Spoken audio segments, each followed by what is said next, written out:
Uma boa noite para quem nos acompanha nesta quarta-feira, dia 23 de julho. Eu sou Isabela Melano e a partir de agora você confere os destaques do Poder Judiciário Nacional. Supremo Tribunal Federal encerra primeiro semestre de 2025 com o menor número de processos em 33 anos. Bruno Moreira. A redução está diretamente ligada à consolidação da repercussão geral, que permite ao STF fixar entendimento a ser seguido por outros tribunais. Política Nacional de Gestão de Pessoas no Judiciário vai ser monitorada por Comitê Nacional. Superior Tribunal de Justiça mantém anulação de resultado de júri após jurado usar celular durante a sustentação da defesa. Priscila Mendes. Para o STJ, o uso prolongado do aparelho na sessão do júri comprometeu a imparcialidade e a independência do corpo de jurados, o que justifica a declaração de anulação do julgamento.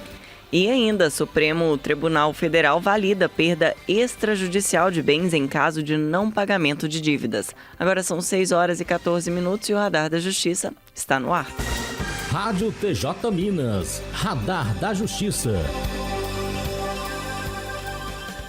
Consolidação da repercussão geral reduz o número de processos no STF. Quem traz os dados é o repórter Bruno Moreira. O Supremo Tribunal Federal encerrou o primeiro semestre de 2025 com 18.700 processos em tramitação, o menor número dos últimos 33 anos. A redução está diretamente ligada à consolidação da repercussão geral, um mecanismo que permite ao STF decidir questões constitucionais relevantes e fixar entendimento a ser seguido por outros tribunais. Entre janeiro e junho, 44 temas foram submetidos ao regime da repercussão geral. Em 27 deles, o Supremo já julgou o mérito, com impacto em mais de 114 mil processos no país.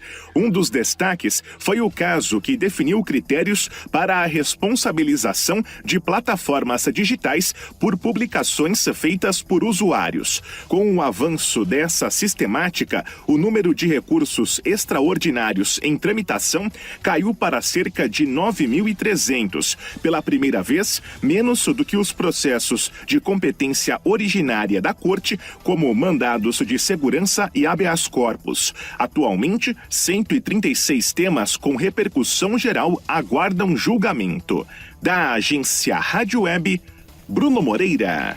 E o Supremo Tribunal Federal validou a possibilidade de retomada de bens em caso de dívida sem a necessidade da ação judicial. A decisão foi tomada em sessão virtual e confirma trechos do Marco Legal das Garantias, a Lei 14.711 de 2023. Com a medida, instituições financeiras, como bancos e empresas de crédito, podem recuperar veículos e imóveis dados como garantia em contrato diretamente por cartórios, sem precisar recorrer ao judiciário.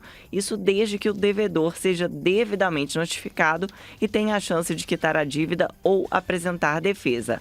A regra vale para contratos de alienação fiduciária, nos quais o bem continua em posse do devedor até o pagamento total, mas a propriedade permanece com o credor.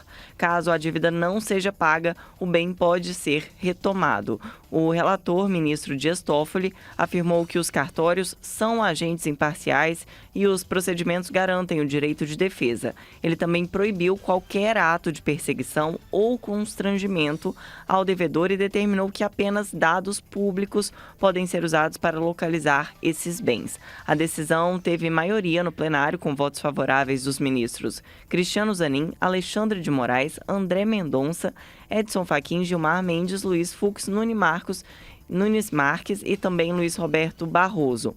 O ministro Flávio Dino acompanhou com ressalvas e a ministra Carmen Lúcia votou contra por entender que a busca e a apreensão extrajudicial de bens é inconstitucional.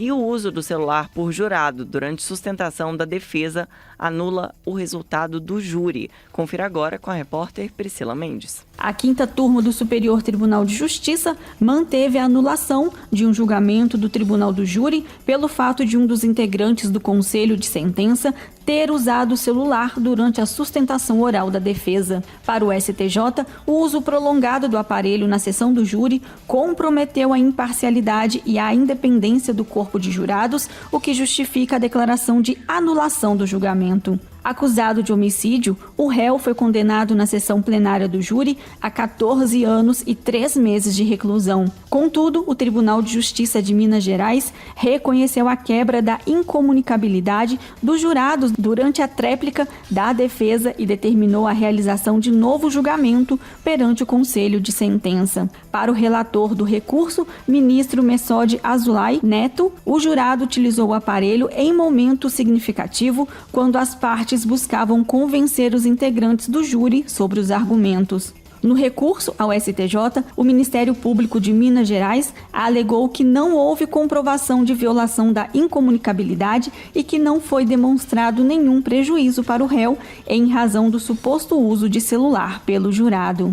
Da agência Rádio Web, Priscila Mendes. No próximo bloco, o CNJ concede selo a entidades que contribuem para a diversidade e também a inclusão no judiciário. E ainda a Política Nacional de Gestão de Pessoas é foco no judiciário. São 6h19 e o Radar da Justiça volta já. Radar da Justiça. STJ reduz multa contra posto de combustível por atraso em reparação ambiental. A repórter Karina Chagas é quem tem as informações. A 4ª turma do Superior Tribunal de Justiça reduziu a multa de 5 milhões que tinha sido aplicada à empresa de energia Raizen, atual nome da Shell Brasil, por descumprir ordem judicial para retirar equipamentos de um terreno alugado pela multinacional, além de reparar os danos ambientais causados pelo funcionamento de um posto de combustível no local do espaço alugado. O colegiado entendeu que a decisão que fixa as multas diárias passível de revisão a qualquer tempo deve ser proporcional ao valor da obrigação principal, de modo a evitar o enriquecimento sem causa. Na liquidação da sentença, a multa diária por descumprimento das obrigações determinadas pelo Judiciário chegou ao valor acumulado de mais de 23 milhões, sendo posteriormente reduzida para 5 milhões pelo Tribunal de Justiça do Rio Grande do Sul. A Corte Estadual apontou que a Shell Brasil se manteve sem cumprir a ordem de desocupação do imóvel por 6 anos, mas por considerar o excessivo, o valor inicial reduziu o montante para 5 milhões. Ao STJ, a empresa alegou que os proprietários teriam um benefício excessivo, já que a multa ultrapassa o valor que devem receber a título de danos materiais pelo período em que o terreno não pôde ser utilizado. O relator do recurso, o ministro João Otávio de Noronha, disse que a revisão das multas diárias deve observar os critérios de proporcionalidade, levando em conta a relevância do bem jurídico tutelado e o valor da obrigação principal para não evitar o enriquecimento sem causa. Já o Tribunal de Justiça do Rio Grande do Sul atribuiu parte da demora à burocracia municipal. Da agência Rádio Web, Karina Chagas. Entidades e órgãos públicos que apoiam o programa CNJ de Ação Afirmativa para o ingresso na magistratura vão passar a receber o selo de reconhecimento por contribuição à diversidade e inclusão no Poder Judiciário. O objetivo é incentivar a participação no programa que busca ampliar a representatividade de pessoas negras, indígenas e com deficiência na magistratura, promovendo um sistema de justiça mais inclusivo. O programa foi criado em fevereiro de 2024 e oferece bolsas de R$ 3 mil mensais por até 2 anos para bacharéis em Direito se prepararem para o Exame Nacional da Magistratura, o ENAM. Além das bolsas de manutenção, também estão previstas bolsas oferecidas por instituições de ensino a candidatos já aprovados no exame e em fase de preparação para os concursos da magistratura.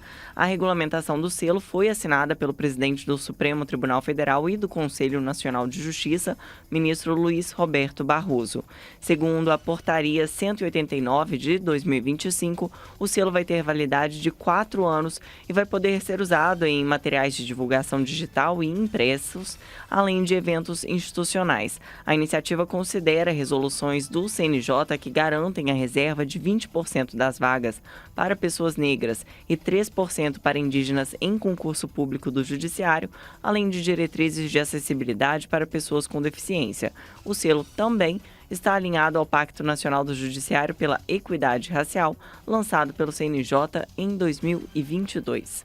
E o Comitê Nacional monitora Política Nacional de Gestão de Pessoas no Judiciário. Os detalhes com a repórter Adriana Mesquita. A formulação de políticas, diretrizes e metas para a gestão de pessoas no Poder Judiciário terá o apoio técnico do Comitê Gestor Nacional de Gestão de Pessoas. Instituído pelo Conselho Nacional de Justiça, o colegiado deve estar alinhado aos princípios previstos na Política Nacional de Gestão de Pessoas. Entre eles, práticas em gestão de pessoas pautadas pela ética, cooperação, eficiência, eficácia, efetividade, isonomia, publicidade, mérito, transparência e respeito à diversidade.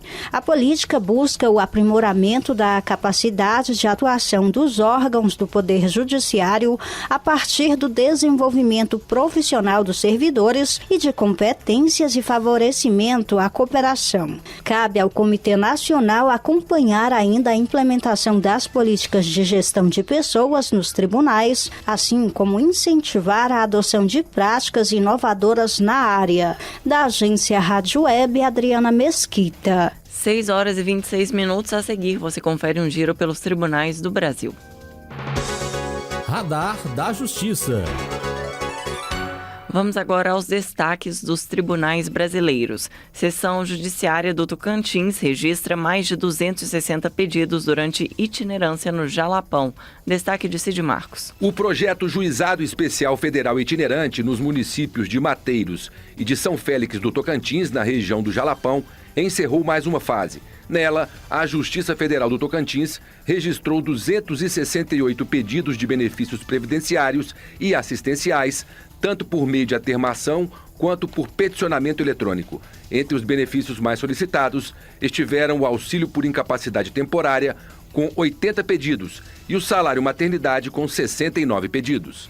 Tribunal Potiguar conclui inspeções de unidades e programas em meio aberto socioeducativo.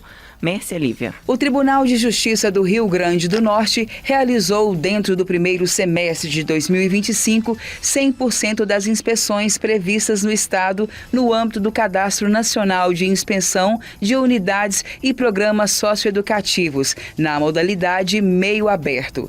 No total, 124 inspeções foram realizadas no Rio Grande do Norte e contaram com o apoio do Grupo de Monitoramento e Fiscalização do Sistema Carcerário e de Execução das Medidas Socioeducativas e do Programa Fazendo Justiça, que prestaram assistência às varas responsáveis, esclarecendo dúvidas dos magistrados e das equipes técnicas envolvidas. Justiça Pernambucana dá continuidade à ação de emissão de documentos a jovens do socioeducativo. Sandra Pedrosa. Com o objetivo de garantir a cidadania através da regularização de documentos para adolescentes que cumprem medidas socioeducativas, o Tribunal de Justiça de Pernambuco vem promovendo ações permanentes e adotando medidas voltadas para a emissão de documentação civil para esses jovens. A ação é importante para o resgate da cidadania e um passo para o retorno à sociedade de pessoas que hoje estão privadas de liberdade. São 6 horas e 29 minutos. O Radar da Justiça de hoje fica por aqui. Você pode rever este programa no canal oficial do TJMG no YouTube. Uma ótima noite e até amanhã.